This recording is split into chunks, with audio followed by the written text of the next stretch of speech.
The shadows of Blackwood Academy. The sun hung low in the sky as 12-year-old Alex Turner stepped off the bus, his heart pounding in his chest. Blackwood Academy loomed ahead, its Gothic architecture casting long shadows across the gravel driveway. He watched as the other students laughed and chatted, their eyes occasionally darting toward him. He felt like an outsider, a target for their disdain.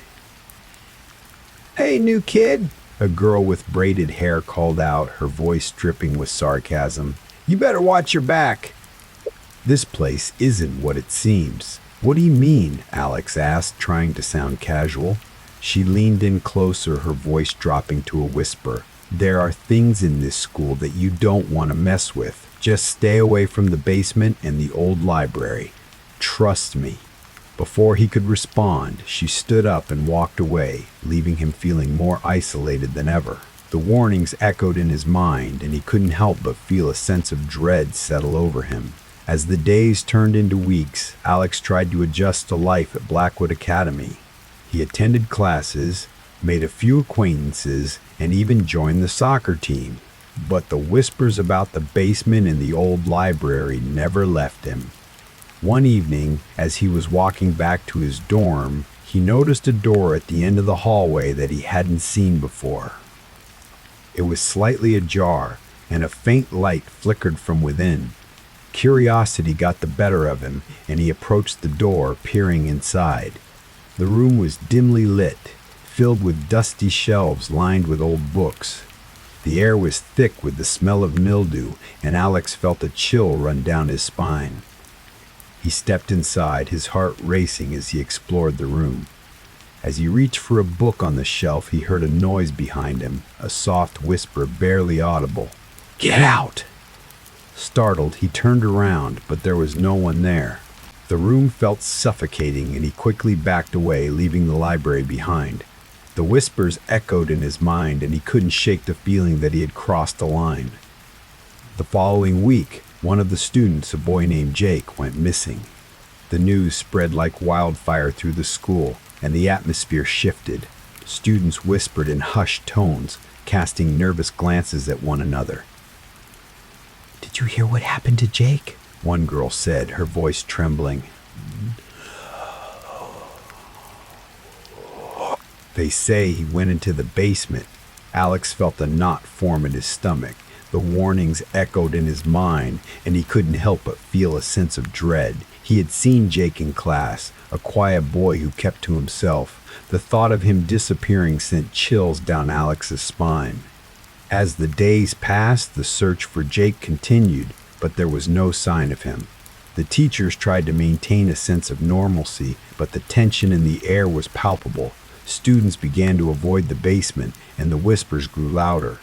The school had a reputation, a place where students were molded into scholars, but also a place where whispers of the supernatural lingered in the air. Alex had heard the stories from his parents, who had attended Blackwood years ago. Despite the warnings, Alex couldn't shake his curiosity about the old library.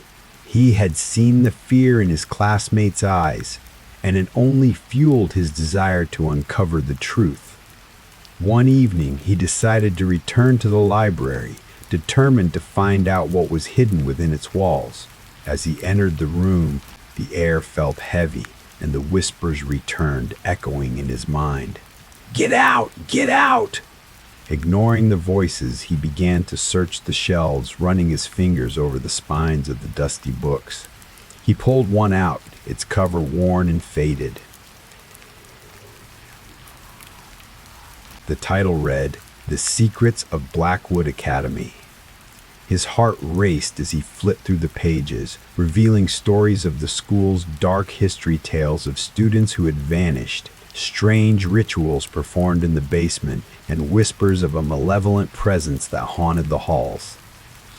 Suddenly, he heard a noise behind him, a soft rustling like footsteps approaching.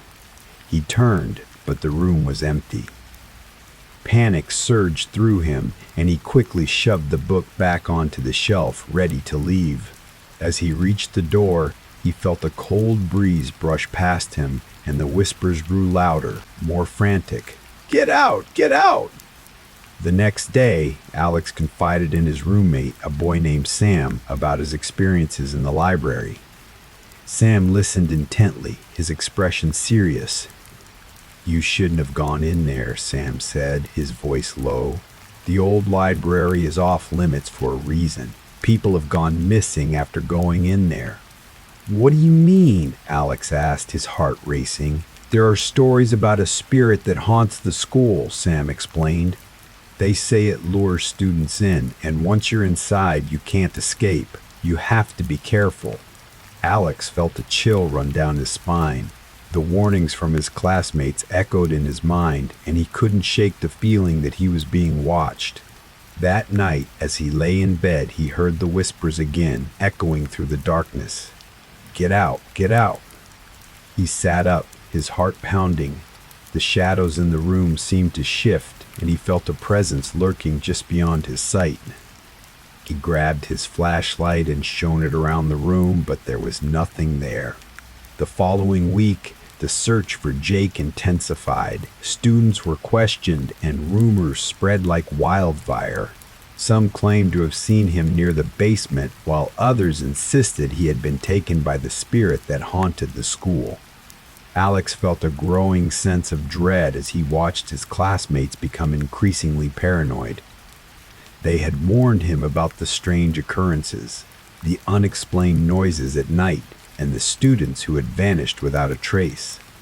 But he brushed it off as mere folklore, a way to scare children into behaving. The whispers grew louder, echoing in the hallways, and the atmosphere shifted from fear to desperation. One evening, as he was walking back to his dorm, he overheard a group of students talking in hushed tones. "Did you hear about the ritual?" one girl said, her voice trembling. "They say it can bring back the missing students." "What kind of ritual?" another asked. "They say you have to go to the basement at midnight and call out their names," the girl replied. "But you have to be careful. If you summon the spirit, it might take you too."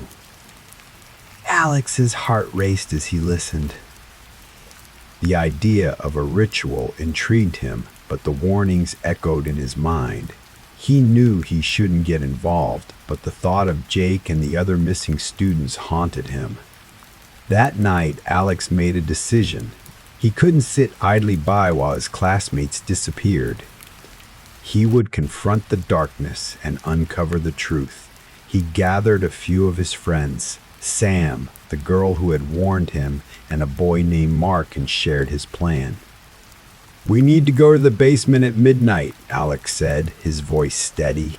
"We have to find out what's really going on." Sam hesitated, his eyes wide with fear. "Are you sure about this? What if we summon something we can't control?" "We have to try," Alex insisted. "We can't let fear control us." As the clock struck midnight, the four of them gathered outside the basement door, their hearts pounding in their chests. The air was thick with tension, and the whispers grew louder, echoing in their minds. "Get out! Get out!" With a deep breath, Alex pushed the door open, and they stepped inside. The basement was dark and cold, the air heavy with the scent of damp earth. They could barely see, but the faint glow of their flashlights illuminated the walls, revealing strange symbols etched into the stone. "Are you ready?" Alex asked, his voice barely above a whisper. They nodded, and together they called out Jake's name, their voices echoing in the darkness. "If you can hear us, come back." For a moment, there was silence. Then the whispers returned, swirling around them like a storm. "Get out! Get out!" Suddenly, the temperature dropped, and a figure emerged from the shadows, a tall, gaunt man with hollow eyes and a twisted smile.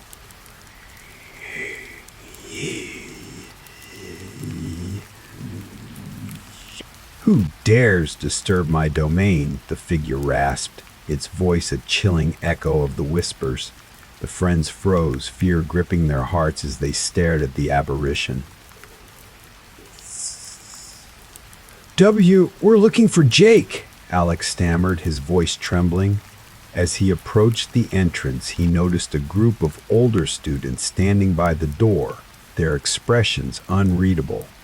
They eyed him with a mix of curiosity and disdain, and Alex felt a shiver run down his spine.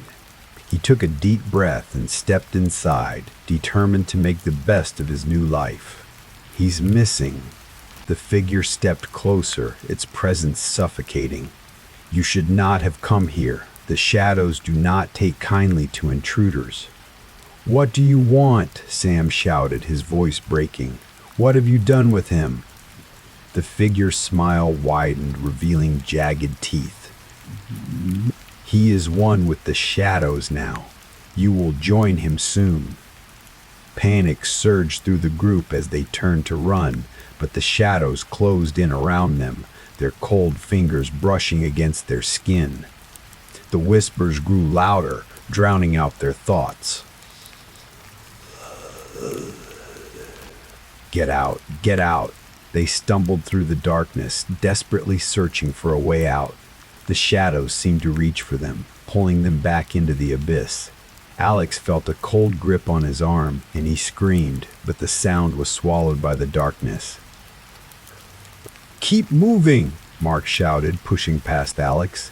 They raced toward the stairs, their hearts pounding in their chests. The whispers grew louder, a cacophony of voices urging them to turn back. As they reached the top of the stairs, Alex felt a surge of energy. He pushed the door open and stumbled into the hallway, gasping for breath. The shadows receded, but the whispers lingered, echoing in his mind. "Get out! Get out!" The next day, the school was in chaos. Students were on edge, and the atmosphere was thick with fear. Alex and his friends tried to explain what had happened, but no one believed them. The teachers dismissed their claims, insisting it was just a figment of their imagination. "Stay away from the basement," Miss Hawthorne warned, her eyes narrowing. "You don't know what you're dealing with." But Alex couldn't shake the feeling that something was wrong. The whispers continued to haunt him, echoing in his mind. He felt a growing sense of dread as he watched his classmates become increasingly paranoid. Days turned into weeks, and the search for Jake continued, but there was no sign of him. The whispers grew louder, and the shadows seemed to linger just beyond the corners of his vision. One night, unable to sleep, Alex decided to confront the darkness once more. He gathered his friends and returned to the basement, determined to uncover the truth. As they descended the stairs, the air felt heavy, charged with an energy that made their skin crawl.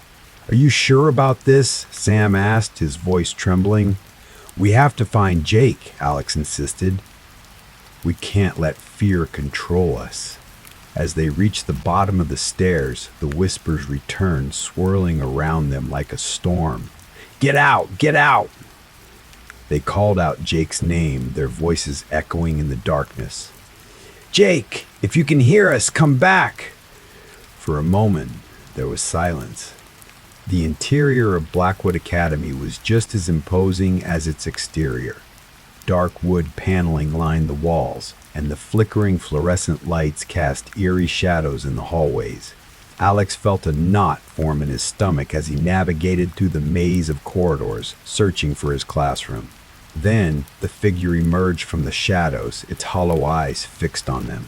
"You should not have come here," it rasped, its voice a chilling echo of the whispers. "The shadows do not take kindly to intruders." "What do you want?" Alex shouted, his voice breaking. "What have you done with him?" The figure's smile widened, revealing jagged teeth. "He is one with the shadows now. You will join him soon." Panic surged through the group as they turned to run, but the shadows closed in around them, their cold fingers brushing against their skin. The whispers grew louder, drowning out their thoughts. "Get out! Get out!" As they stumbled through the darkness, Alex felt a surge of energy. He pushed the door open and stumbled into the hallway, gasping for breath. The shadows receded, but the whispers lingered, echoing in his mind. "Get out! Get out!" The next day, the school was in chaos. Students were on edge, and the atmosphere was thick with fear. Alex and his friends tried to explain what had happened, but no one believed them. The teachers dismissed their claims, insisting it was just a figment of their imagination. "Stay away from the basement," Ms. Hawthorne warned, her eyes narrowing. "You don't know what you're dealing with." But Alex couldn't shake the feeling that something was wrong. The whispers continued to haunt him, echoing in his mind. He felt a growing sense of dread as he watched his classmates become increasingly paranoid. Days turned into weeks, and the search for Jake continued, but there was no sign of him. The whispers grew louder, and the shadows seemed to linger just beyond the corners of his vision. As the weeks passed, the atmosphere of Blackwood Academy grew increasingly tense. Students whispered about the missing boy, and the teachers seemed more on edge than ever. Alex felt the weight of the shadows pressing down on him, and the whispers grew louder, echoing in his mind. One evening, as he lay in bed, he heard a soft knock on his door. It was Sam, his face pale and drawn. "Alex, we need to talk," he said, his voice trembling. "I can't shake the feeling that something is watching us." "Me too," Alex admitted, his heart racing. "I've been having nightmares about the basement." "We have to do something," Sam insisted. "We can't let this go on." Together, they gathered their friends and devised a plan. They would confront the darkness once and for all, determined to uncover the truth behind the whispers and the missing students. Sam pressed a weathered notebook into Alex's hands. "Found this in the library archives. It belonged to a student from 30 years ago." When he finally found room 2003, he hesitated at the door. The whispers of his classmates echoed in his mind. "Stay away from the basement," one had warned. "Don't go near the old library," another had said. "You'll regret it if you do." With a deep breath, he pushed the door open and stepped inside. With shaking fingers, Alex opened the journal to a dog-eared page illuminated by his flickering flashlight. The handwriting grew increasingly frantic. "October 12th. They're watching me during lessons now." Mrs. Greer's eyes turn black when she thinks no one is looking.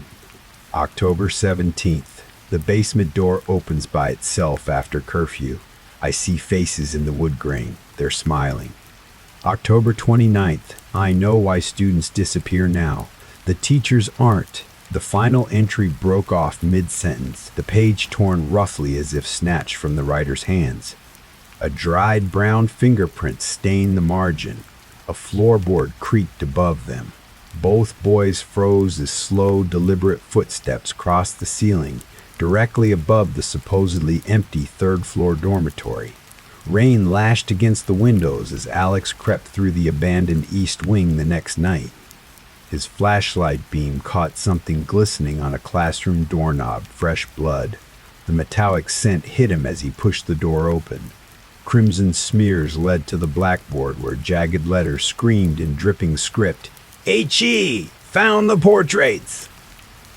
Behind him, a wet gurgling sound. Alex turned as Jake, or what remained of him, lurched from the supply closet.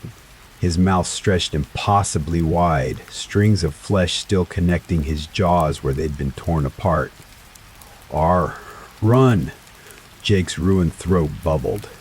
"They put us in the..." His head snapped sideways with a sickening crack as unseen hands yanked him back into darkness. The closet door slammed shut. From behind it came the sound of wet chewing. The third-floor art gallery was strictly off-limits, but the journal's final clue drove Alex forward. Rows of portraits displayed past headmasters, their eyes eerily lifelike. Then he noticed the paintings were changing. A headmaster from the 1920s now had Jake's terrified face screaming silently from the canvas. Another frame showed Sam's features beginning to warp into the portrait. At the end of the gallery, a fresh, empty frame waited with Alex's name carved into its plaque. Footsteps echoed behind him. Alex turned to see every teacher at Blackwood standing motionless in the doorway, their eyes completely black. Headmaster Graves stepped forward, his neck creaking at an unnatural angle. We were hoping you'd find your way here, Alex. The frames hunger for new subjects. Yeah, the staff's mouths unhinged like snakes as they advanced. Shadows bled from the walls, forming grasping hands. Alex backed into the empty frame, its gilded edges suddenly burning cold against his skin. The last thing he saw was his own arm flattening into oil paint as the portrait absorbed him. His screen became brushstrokes. The classroom was filled with students, all of whom turned to stare at him. Their eyes were cold, and Alex felt a wave of unease wash over him. "New kid, huh?" a boy with tousled hair said, smirking. "Good luck surviving here." Alex forced a smile and took a seat at the back of the room. A fresh-faced boy unpacked his trunk in dormitory C when the floorboard creaked above him.